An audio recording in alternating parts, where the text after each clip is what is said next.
Well, welcome, everyone. So I wanted to recognize 3 different groups today.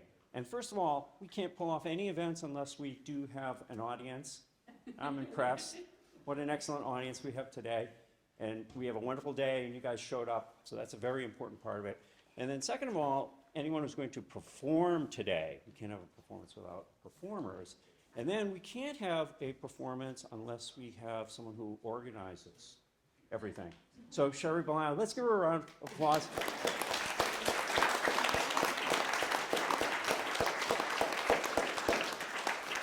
And someone who's in this audience today who took piano lessons from her told me that it would be totally appropriate to refer to Sherry as the pianist whisperer.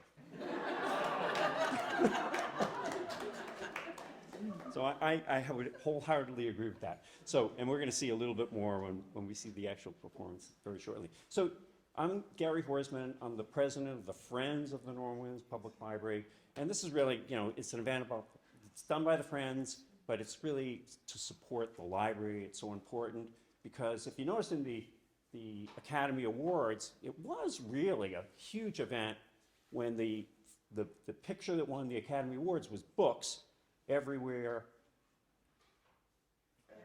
everything, all at once, right? That's a pretty cool thing. Books, everything, everywhere, all at once. And the main character, the librarian in that movie, just kidding now. But anyway, the idea is that it's a cultural center. The library is a cultural center. It's about books to some extent. It's much more, in my opinion. There's a lot of things that go on in this library that are extremely cultural as it relates to Woodstock, Vermont. And we can be quite proud of our library and of our community and the support that this library gets. So Friends is part of that support. I do want to recognize Jane as well. Jane is in charge of Puppies and Pooches on Parade this summer, which is a big event, and thank you very much, Jane, for taking that on. So the last Saturday in August will be our signature event, Puppies and Pooches on Parade, and I want to turn it over to Sherry Blau now.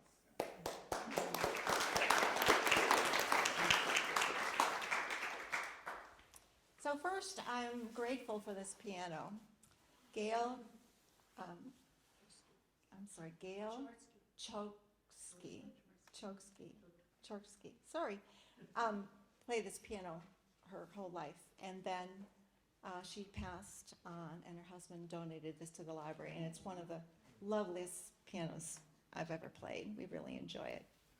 So last year, we lost 2 pianists. One moved away, and one passed away. And but this year we have 5 new performers. And I thought, since most of you don't know all of us, we might tell our musical path, which I haven't done before, right? So maybe even our grandchildren might not know some of these things about me. When Bob and I first came to Woodstock in 1970, there was no select choir in the high school, and that was Bob's profession. So we auditioned kids and rehearsed in our home and sang all over the Woodstock Swing Choir for 4 years and produced 2 musicals in the little theater in the town hall. That was a long time ago. And then in the 80s, I began directing the Revere Handbell Choir, and we played all over New England and Boston, and the highlight was probably, we played at a couple of conventions, and one of them in Ithaca College had 1,300 ringers. So, Carol, come join me and tell your tale and your name. I'm Carol Krantz. I'm from White River Junction, and I started piano lessons at 11. My mom signed me up because I had been down in the cellar plinking away, trying to teach myself to read music, completely wrongly, as it turned out. And from there, my high school choir director had student accompanists, which is just the most amazing training you could have. I'm so grateful to her for that. Then music school and decades of teaching music in public schools. And now that I'm retired, it's just serving me so well. I work with a lot of theater groups in schools, and I wish Mom could see. She'd be really proud because it's a lifetime thing. You know, you see people playing sports And at my age, they're not doing so much of that, but I get to keep that piano, so I'm so grateful for that. Shall I talk about our song? We're playing The Sound of Music from The Sound of Music, and I watched an interview with Julie Andrews who talks about that iconic opening scene up in the mountains. It really is Austria. It's not some sound stage. And in the days before drones, that was filmed from a helicopter. And she was out on one end of this big field, and she says it was a giant helicopter with a cameraman sitting where the door should be. He was strapped in. He had the camera strapped to him, and he's looking down at it. She would come from one end of the field, it would come from the other. She would do that iconic turn, and he'd say, "Great job, but we're doing it again and again and again and again." And every time they went back to their appropriate sides of the field, the downdraft from the engines would knock her flat on the ground. And she'd say, "No, I'm strong this time, I can do it." And she'd go down spitting grass and hay, and she'd yell to the guy, "Go further away," and he'd just say, "You're doing great." So, The Sound of Music. And my tidbit about that is I got to meet the real Maria. I was at a women's convention in Stowe, and she surprised us. And she, that how do you solve a problem? She was funny. She was so engaging. And then I met the captain's oldest daughter, Agatha. And she wants you to know that her mother, the captain's first wife, was just as musical as Maria.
second grade.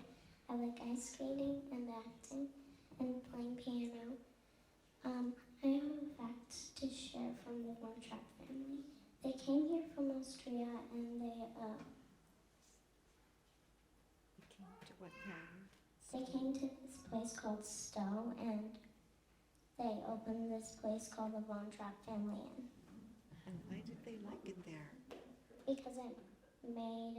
Because it looks like their home back in Austria. Go ahead, sit down.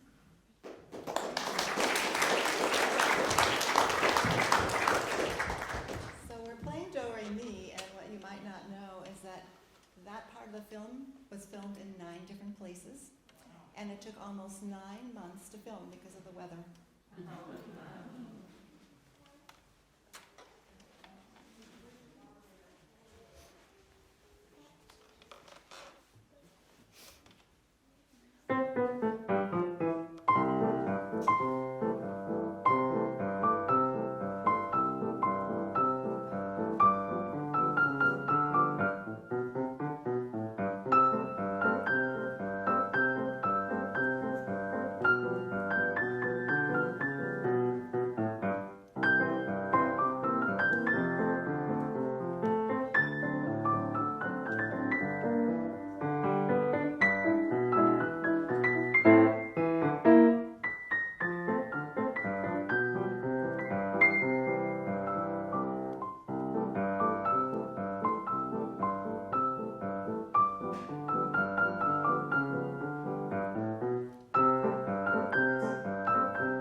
High School.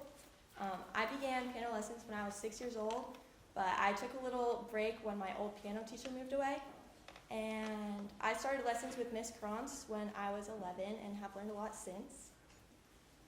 The piece we're playing today was composed by Mozart. Mozart began making music incredibly young, composing his first piece at just 5 years old. He was able to compose in every musical format. He is one of the only ones who can compose in every conceivable genre while still maintaining his bold style. Throughout his career, he wrote over 600 pieces of music, which he performed to royalty and all over Europe. And according to this book, Mozart was short, about 5 feet 4 inches, unattractive, abusive, temperamental, and irresponsible. But he was a genius who wrote heart-cramping music that continues to be admired centuries after his death. It just goes to show that politeness isn't everything. Oh, and we're playing Sonata in D.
Thanks for inviting us to play. We're going to play something from a different tradition altogether. And in thinking about the traditions, I'll just say a couple words about that. Things evolve, and the music of the 1700s isn't the same as music of the 21st century. And sometimes it takes a long time for music to evolve, and it's often it doesn't really evolve, but the forms of the expression change. And I'm thinking of Haydn and Mozart's music. Is it really more advanced when we get to Ravel and Debussy?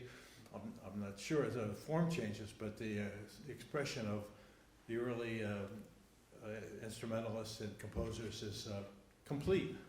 And the same with, we're going to play music from the American Harlem Renaissance of the 20s. We're going to play a song, Ain't Misbehavin'. And I was thinking when I was sitting there, what made that style go away? And it wasn't that it's bad style. It's really terrific. And it just, it's not really one answer.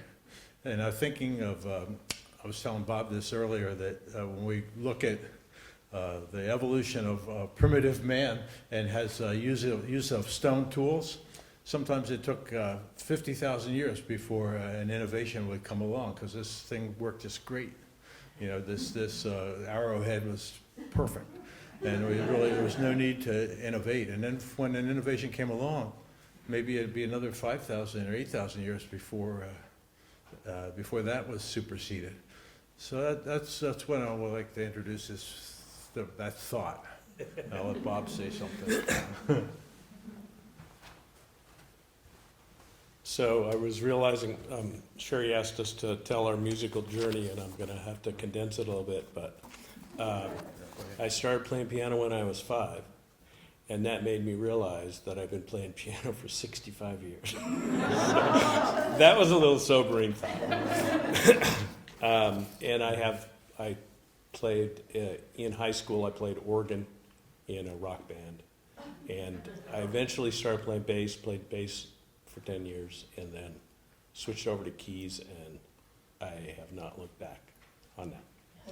So this piece is written by Fats Waller, who was who innovated the Harlem stride style, which is basically where you play a bass note and then you play a chord, and you do that. And I'm going to pretend to do a little bit of that style today.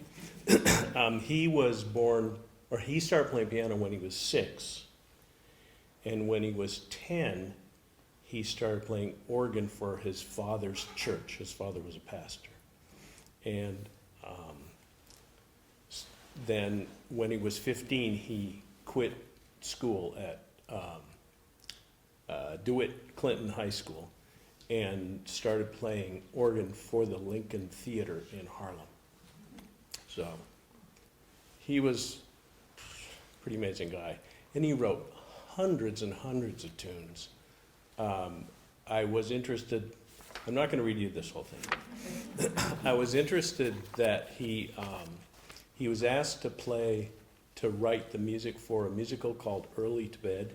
And the original composer for that the writer had chosen was a guy named Ferdy Groffet, who was mostly famous for writing the Grand Canyon Suite. And he also orchestrated Gershwin's Rhapsody in Blue. So that guy was a totally different kind of thing from Fats Waller. But that's kind of it. He died in 1943. Born in 1904. So here we go. All right. I just wanted to say something about this is a melodica, and I'm going to start the piece with a melodica solo.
Les Gibbs. I was born over at Alice Peck Day back in the nice day in July 1940, and started playing or taking lessons when I was 5.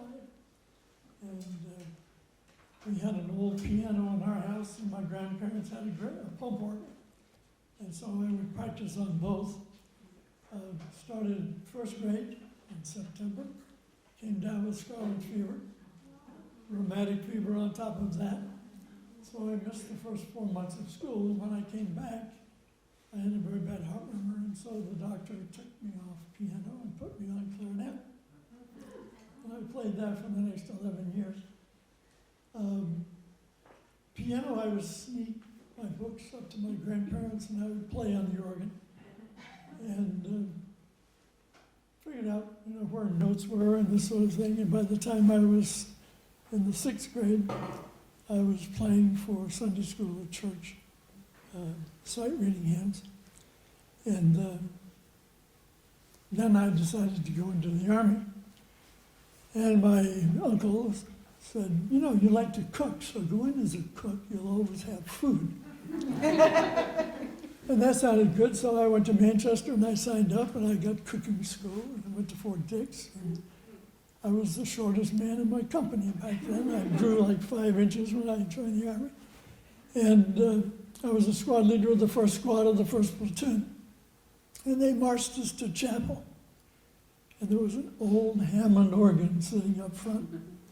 And I was right by it. And the chaplain came out and announced the organist was sick. And he started leading the singing, and it was horrible. I turned on the rheostat, I turned on the starter, I slipped on the bench, and I started playing, and I played for the rest of the service. And the next day, I got hauled off to the post chaplain's office and offered a position at the post chapel. And my MOS changed, and I was in the Army chaplaincy for the next 23 years. Wow. And so most of my time in the Army was playing in military chapels. And if not there, in military theater, musical theater. And so I didn't go back to study organ until I retired from the Army. And I went to Incarnate Word University in San Antonio and took choral directing and instrumentation and all this stuff that I'd never really cared about. And I ended up directing musical theater at the college and all this stuff, and so that sort of stuck with me for the rest of my time. Came back here in '95 and became the organist of the Congregational Church down the street here for 18 years. And then was also playing at Sacred Heart for 10. And now I retired at some 75 years of playing, and now I'm back. And John will continue. He's now playing the organ down here at the First Congregational Church, and so it's been a fun time. And so thank you much, and John will explain what we're going to be doing. Hi, I'm Jonathan Denham. Yeah, I'm Les's follower at the First Congregational Church just down here. Started playing piano when I was about 6, going to be 7, over in Eastern New York. And then my parents signed me up for organ without me knowing it when I was about 13, and kept going with that through college out in Western New York, Houghton College. And then found this job not long after and came over in 2020. So I've been really glad to be here, and I got my wife and daughter in the back there as well. So they're around. We're playing a piece called Angels Watching Over Me, old spiritual. And the author is actually, his name is Otis L. McCoy, and he was a minister of the Church of God. He was very busy, so he was also a songwriter, he was a teacher, he was a singer, he did a whole bunch of quartets, and he was also an editor and a head of the publishing group. So he was all over the place. And he lived from 1897 to 1995, and he wrote hundreds of Southern gospel hymns and kind of helped promote shape note singing, where you have not just round notes, but all sorts of different shapes on your note to help you learn how to do music. So he also played a whole bunch of instruments and taught them. So I want to do a quick quiz here. So I want you to raise your hand. If you don't play an instrument, that's okay, no worries, you have other gifts. But if you play an instrument, I want you to raise your hand for the number of instruments I call out, okay? So who here can play one instrument, intermediate level, let's say that, intermediate, one instrument. How about 2? Anyone still? Hands up, 2? Okay, 3, anyone still? Yes. Okay, we still got some. 4, 5. Okay, so how many do you play, Bob? I guess 4. 4, nice. In the back? 4 of them, nice. That's great. So he did 6 instruments, Otis McCoy, and he taught them as well. Banjo, mandolin, guitar, sax, trombone, cornet, and voice. So just a really impressive guy there. The composer is lost to us, lost to history, as with many of the spirituals. But I will say the arranger of the song did a great job. What's her name? The arranger of this? I'm blanking on it. Myra Schubert. Did a great job of noticing the call and response that often comes with a spiritual. So you'll hear the first part of the line, all night, all day, and then is done by one part, and then we come together on the Angels Watching Over Me refrain. So you can hear that coming through. All right, here we go.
Go ahead. Tell your Tell story. us.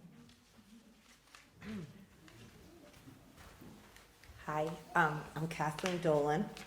My musical story started in 2nd grade. I took piano lessons with the music teacher at our elementary school.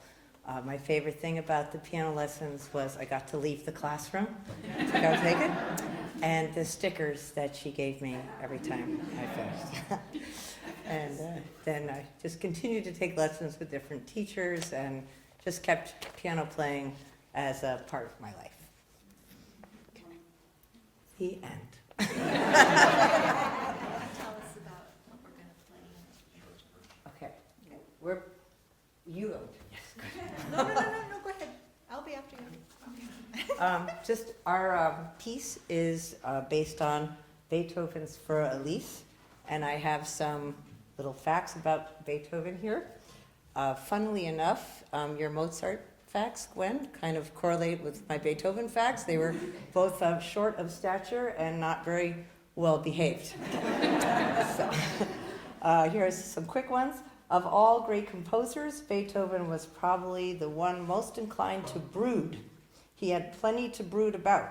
He was moody, bad-tempered, arrogant, and often insulting. But he could also be warm, affectionate, and good-humored. You just had to catch him on the right day. Beethoven was a grubby little boy, the type who always forgets to wash behind his ears.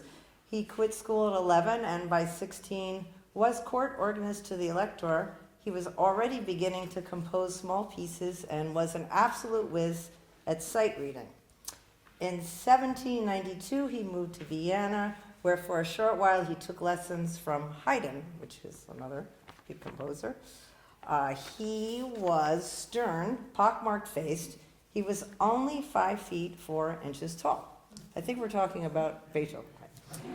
The biggest tragedy of Beethoven's life, of course, was his increasing deafness. He began to notice it when he was about 30, and before he was 50, he had lost his hearing entirely. As the years wore on, he broke more and more strings on his piano, pounding the keys, trying to hear the sounds. In the end, he fell apart completely and died in 1827. Anselm Hüttenbrenner, who was at his bedside, tells us that in his final moments, Beethoven roused himself from his coma to shake an angry fist at the heavens. There was a dramatic clap of thunder and a flash of lightning, and the great composer was dead. My happy story. And I want to tell you about the arranger for this piece because it's so fun. So his name is Ethan Uslan, and he's played all over the world, and he has a podcast, and some of the funny songs that he's created are called Poor Little Puccini, Geriatric Jive, Ragtime Rodent Romp, and Under the Anheuser-Busch.